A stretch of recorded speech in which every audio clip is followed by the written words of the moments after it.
Le bulletin, une présentation de Multiprêt. Qui d'autre? Cette semaine, le bulletin se déplace au collégial Sainte-Anne à Montréal et dans sa superbe bibliothèque. Dans quelques instants, on vous présente une athlète qui pratique un sport méconnu au Québec, l'aviron. Son nom, Chloé Fortin. Au face-à-face cette semaine, on s'entretient avec un ancien joueur de la Ligue nationale de hockey. Il dirige maintenant une équipe Division 1 au hockey. Son nom, Éric Messier, un gars sympathique, souriant, mais surtout très combatif. Au cours des dernières semaines, on vous a invité à aller voter pour votre athlète coup de cœur automne 2023 sur notre site. Je voudrais vous remercier de vous être prêté à l'exercice puisqu'on a reçu près de 15 000 votes. Alors, merci, merci et encore une fois, merci. Là-dessus, je vous présente maintenant votre athlète étudiant coup de cœur automne 2023 qui reçoit une bourse d'études supplémentaire de 2 500 $ gracieuseté de Multiprêt. C'est le jeudi 25 janvier dernier à Laval, lors de l'événement signature Multiprêt, qu'on a dévoilé le nom de l'athlète coup de cœur de la session automne 2023 du bulletin. Les gens avaient jusqu'au 24 janvier minuit pour voter. Rapidement, 2 athlètes se sont détachés du groupe, si bien que dès les premiers jours, l'écart est devenu presque impossible à combler. Voici donc le top 3. En 3e position, sur un pied d'égalité avec 5 % des votes, Ivy Schwann, volleyball division 2 du collège Brébeuf, et Teddy Tway, basketball division 2 du cégep André Laurando. En 2e position, avec 24 % des votes, Rosalie Breton, de l'équipe de hockey Division 1 des Titans de Limoilou. Et finalement, en 1re position, un joueur de football Division 1 des Phoenix du cégep André Grasset, Benjamin Blaise, avec 47 % des votes. C'est donc Benjamin Blaise qui, en plus du 1 000 $ remis à chaque semaine à notre étudiant athlète Multiprêt, qui remporte donc la bourse supplémentaire de 2 500 $ coup de cœur du public Multiprêt 2023. C'est en fin de semaine, samedi le 3 février plus précisément, qu'aura lieu le programme double impliquant les Titans du cégep de Limoilou et les Remparts de Québec de la Ligue de hockey junior majeur du Québec au Centre Vidéotron. À 16h, les Remparts recevront la visite du Drakkar de Bécomo. Et tout de suite après, les Titans du cégep de Limoilou affronteront le cégep de Lennoxville. C'est un 2 pour 1. Vous achetez un billet et vous assistez aux 2 rencontres. C'est une vitrine incroyable pour le hockey féminin qui connaît un élan de popularité avec le début de la Ligue professionnelle de hockey féminin. C'est donc une occasion pour les amateurs de hockey de la région de Québec de voir les meilleures filles collégiales Division 1 en action.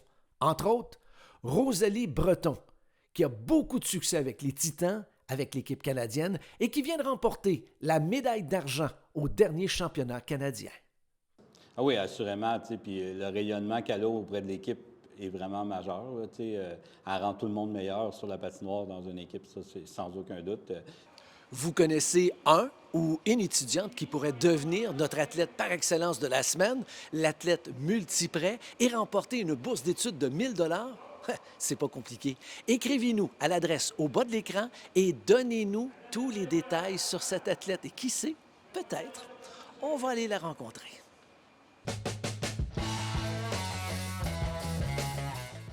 Éric Messier, après une carrière de 7 saisons avec l'Avalanche du Colorado, une autre avec les Panthers de la Floride, tu as été entraîneur adjoint dans la Ligue junior majeure du Québec et maintenant, depuis près de 15 ans avec les Rebelles de Sorel. Quand est-ce que tu as eu la piqûre de devenir entraîneur? J'ai toujours aimé le hockey d'abord. J'ai commencé à jouer, j'avais 3 ans. J'ai tout le temps été un passionné de hockey. J'ai toujours eu le rêve, quand je jouais, de jouer pro, jouer dans la Ligue nationale. J'ai réalisé ce rêve-là. Puis la dernière année en Floride, j'ai été blessé au poignet. Puis le lockout de 2004 était l'année suivante. J'ai été comme 1 an arrêté. Puis tout le monde était arrêté, je n'étais pas le seul gars. Fait que là, ça me tentait de rester dans le hockey, puis le coaching m'intéressait. J'ai commencé à être assistant coach 3 ans à Bécomo junior, puis 1 an à Shawinigan junior aussi. Éric, est-ce qu'il y a un entraîneur qui t'a influencé? Ben, j'ai eu tous eu des bons entraîneurs. C'était des entraîneurs. diplomate. Non, mais j'en ai pas eu de temps, c'est ça. Le junior, j'ai eu Gaston Drapeau une demi-saison. OK. J'ai eu Guy Chouinard pendant 2 saisons et demie. Puis après ça, dans le pro, j'ai eu Bob Hartley pendant 6 ans. Fait que j'ai quand même eu des trucs de Bob, puis un peu la game, comment Bob c'est un passionné, puis comment il était fort sur les détails. Bien, ça l'a resté aussi un peu en joueur, mais aussi en tant que coach. Puis ma dernière année en Floride, j'ai eu Mike Keenan. Fait que j'ai eu tout un peu les genres de coach. Mais mon année recrue au Colorado, c'était Mark Crawford. OK. Fait que j'ai eu des bons entraîneurs, des entraîneurs différents, si on veut, mais qui voulaient tout gagner et qui étaient tout forts aussi sur les détails. Puis, tu es un gars qui veut gagner. Oui. Le mot perdre, ça n'existe pas dans mon dictionnaire. On va poser la question parce qu'il y a peut-être des gens qui nous regardent présentement puis qui disent bien, on va peut-être aller voir un match des Rebelles. Quel genre d'entraîneur que tu es? Maintenant, j'ai changé avec les générations. J'étais plus Bouillant. tough, on va dire, dans mes premières années. Il faut s'adapter aussi à la mentalité des jeunes d'aujourd'hui. On est plus ouvert à la discussion à la place d'être plus rigoureux. On est quand même, il y a une ligne à suivre, sauf que des fois, les jeunes sont peut-être un peu plus mous que les jeunes des années 2005-2010. Mais j'ai des jeunes chez nous aussi, ils ont la même âge que les joueurs que je coach. Fait que je sais un peu comment que la mentalité d'aujourd'hui est. Une des choses qui m'a frappé depuis qu'on a commencé à faire cette émission-là, le bulletin.com, c'est la stabilité et la qualité des programmes collégiales Division 1. On a parlé avec les entraîneurs de Thetford Mines, André Laurando. Ce sont des entraîneurs qui sont là depuis des lunes puis qui sont pas prêts de partir. Toi, ça fait quoi? Près de 15 ans que tu es avec les Rebelles? 15e année. 15e année.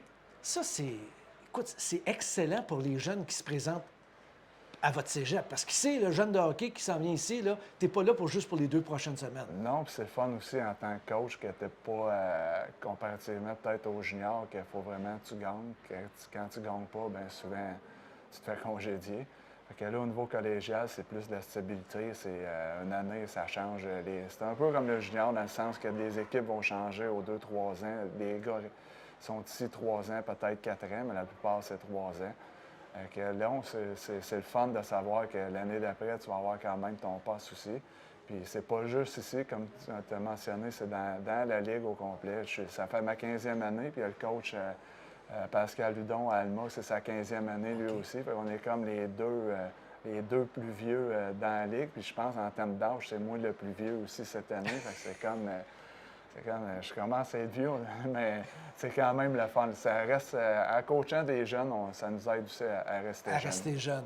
Écoute, un des commentaires qui me revient le plus souvent lorsqu'on me parle de hockey, entre autres masculin, mais féminin aussi, Division 1, c'est la qualité du jeu qui s'est grandement améliorée au cours des dernières années. Ça fait 15 ans, tu viens de nous le dire, que tu es ici. Est-ce que tu as vu une amélioration de ce côté-là? Oui, disons que ça se voit à tous les niveaux. Même au côté professionnel, ils sont pas mal plus meilleurs côté skill que dans le temps que je jouais. Je pense qu'avec les nouveaux règlements, j'aurais peut-être eu de la misère un peu. Depuis que l'accrochage a disparu, j'aurais eu un petit peu plus de misère à jouer. Mais si on compare il y a 15 ans, tout a évolué.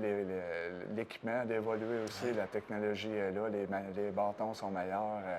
Les patins sont plus légers, sont meilleurs qu'ils étaient. La vitesse, elle a augmenté aussi. La vitesse du jeu est plus vite qu'elle était il y a une dizaine d'années.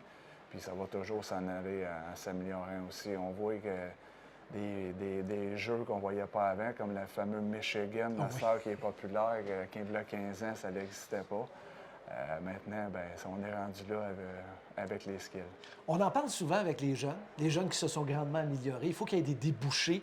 Ça serait à souhaiter qu'ici, entre autres, au Québec, on l'espère, là, parce qu'il paraît qu'on travaille très, très fort, mais qu'il y ait plus d'équipes universitaires. Oui, on souhaiterait qu'il y ait plus d'équipes. On a seulement une équipe francophone qui est Trois-Rivières, les Patriotes. Les autres universités, McGill et Concordia, c'est des collèges, mais des universités plus anglophones. Fait que ça serait le fun que l'Université de Montréal en bac, Laval, Sherbrooke, ils ont déjà leur équipe de football, mais ça serait le fun qu'ils aient leur équipe de hockey aussi. Ils ont déjà, leur aréna sont déjà dans leur cours, fait que ça serait plus de débouchés pour notre ligue, puis il y aurait plus de jeunes qui pourraient en profiter aussi. Éric, tu as une excellente équipe cette année, une équipe mature. Les gars sont quand même assez vieux. Est-ce que tu as tout pour te rendre jusqu'au bout? On le souhaite. On travaille là-dessus, mais il nous reste encore quand même 2 mois de hockey à jouer avant les séries. Le seul facteur qu'on ne contrôle pas, c'est le facteur chance. Ouais. Souvent, dans les séries, ben, la différence est tout le temps mince entre une victoire et une défaite. Mais disons que les gars sont dédiés cette année depuis jour 1, depuis qu'ils sont arrivés au camp d'entraînement. Fait que, ils sont arrivés après les fêtes aussi, des premières pratiques. Et là, on a fait sortir la tourtière un peu, mais là, disons que tout est revenu dans l'ordre cette semaine. Fait qu'on est prêt pour recommencer la session d'hiver. Éric, ça a été un plaisir de te faire un brin de jasette, puis j'espère qu'on aura la chance de se reparler très bientôt. Ben, ça me fait plaisir. J'ai pas aimé le pièce, moi. Peut-être si tu reviens au jeu. Excellent. Bonjour, les 600 courtiers multiprêts partout au Québec sont fiers de supporter nos jeunes sportifs en remettant une bourse d'études de 1 000 $ à l'athlète étudiant de la semaine que nous vous présentons maintenant. Étudiante en première année au collégial Sainte-Anne et âgée de 17 ans seulement, Chloé Fortin pratique l'aviron. Il faut avouer que ce n'est pas fréquent ici au Québec, mais élevée tout près d'un cours d'eau, elle est rapidement tombée en amour avec ce sport. Il faut avouer qu'elle a rapidement connu du succès, ce qui aide. Honnêtement, oui. Puis en fait, c'est ça. En aviron, les gens commencent pas nécessairement très tôt, ils commencent plus tard, parce que c'est un sport, encore une fois, qui se découvre plus tard. Mais le fait que j'ai commencé aussitôt, puis qu'il y a très peu d'athlètes qui commencent aussitôt, ça m'a permis de progresser assez rapidement. Puis après ça a été une courbe exponentielle. Les compétitions se sont enchaînées, les titres se sont enchaînés, puis là, j'ai hâte pour le futur. Au cours de la dernière année, elle a presque tout balayé sur son passage. Des podiums aux championnats mondiaux d'aviron en salle 2023, de l'or à la régate internationale Canamex 2023, l'or aux championnats provinciaux d'aviron chez les juniors et l'or aux championnats nationaux d'aviron chez les juniors. Elle espère maintenant participer aux championnats mondiaux d'aviron 2024. Donc là, cette année, on a la chance d'accueillir les mondiaux en aviron au Canada, à Mississauga. Donc, on a un gros processus de sélection pour sélectionner les meilleurs athlètes du Canada pour faire des équipes pour qu'ils participent par la suite aux mondiaux. Puis mon objectif est potentiellement de faire l'équipe pour les mondiaux parce que ce serait extraordinaire de représenter mon pays. Et on lui a posé la question si elle prévoyait poursuivre son sport au niveau universitaire. Ce n'est pas toutes les universités qui ont une équipe d'aviron. C'est une très bonne question, totalement. Présentement, je suis dans un programme de sport et arts élite au Collégial Sainte-Anne. Puis j'ai pris une décision de faire mon cégep en 3 ans pour me permettre de me concentrer sur mon sport, mais également bien faire mon étude. Mais ça se peut que je rentre plus tôt à l'université, potentiellement. J'ai été approchée par 3 universités américaines. Puis je vais faire mes petites visites l'année prochaine pour voir qu'est-ce qui m'intéresse le plus, quel programme concorde avec mes intérêts personnels également. Puis je suis très sûrement à les étudier aux États-Unis parce qu'eux m'offrent la chance, une opportunité de payer une bourse complète et payer mes études. En parlant d'études, l'aviron n'est pas sa seule passion et vous allez voir qu'elle commence à avoir une très bonne idée de ce qu'elle veut faire dans la vie. Mais j'aime beaucoup, beaucoup l'environnement, puis j'en fais beaucoup au niveau communautaire environnemental. Donc, c'est sûr que je serais peut-être... je pencherais vers l'environnement, donc peut-être la politique environnementale, quelque chose tournant autour de l'environnement. Tu t'es déjà impliqué dans quelques projets? Ah, énormément. Oui, oui, oui. Exemple, avec en fait, on a plusieurs organismes communautaires, dont le CRAM à la Chine, je mentionne spécifiquement parce que je suis énormément impliquée avec eux. Mais par exemple, l'an passé, on a travaillé pendant 3 ans avec eux à implanter une bibliothèque de semences à but non lucratif pour les citoyens à travers les gens de la Chine. Mais là, on est en train de planter ce petit début de projet dans d'autres bibliothèques. Donc ça permet aux citoyens d'aller chercher des semences gratuitement. Ça fait comme un cercle vicieux. Donc c'est plein de petits projets. On a également créé cette année une maison citoyenne ici à la Chine, avec un espace collectif. Donc, c'est comme une maison où les gens peuvent se réunir pour partager du savoir, partager des activités, développer des liens. Donc, il y a plusieurs petits travaux au niveau communautaire que je fais, puis eux sont beaucoup axés sur l'environnement, donc c'est sur ça que je travaille avec eux. Chloé Fortin, une fille passionnée qui mérite pleinement de remporter la bourse d'études de 1 000 $ qui lui permettra peut-être de réaliser quelques-uns de ses rêves. Ça coûte cher l'aviron. Ça a été très apprécié. Merci beaucoup. Merci à toi. Place maintenant au babillard. Je vous ai parlé en début d'émission d'un programme double qui aura lieu samedi 3 février au Centre Vidéotron. Programme double impliquant, entre autres, les Remparts de Québec de la Ligue de hockey junior majeur du Québec et la formation féminine hockey Division 1 du Cégep de Limoilou. En fin de semaine, il y a 2 matchs de volleyball Division 1 qui attirent notre attention. D'abord chez les garçons, vendredi le 2 février, les cégeps de Sherbrooke et Limoilou s'affrontent à Québec. Sherbrooke est 3e avec une fiche de 10 et 6 et Limoilou est premier avec 13 gains et seulement 3 défaites. Chez les filles, vendredi à 20h, Édouard Montpetit, avec une seule défaite depuis le début de la saison, visite l'Outaouais, qui est 3e avec 10 victoires et 3 défaites. Et finalement, un match de hockey, Division 1, vendredi le 2 février, les Filons de Thetford Mines, qui connaissent une saison de rêve, se frottent aux Patriotes de Saint-Laurent à l'Aréna Ronald Caron.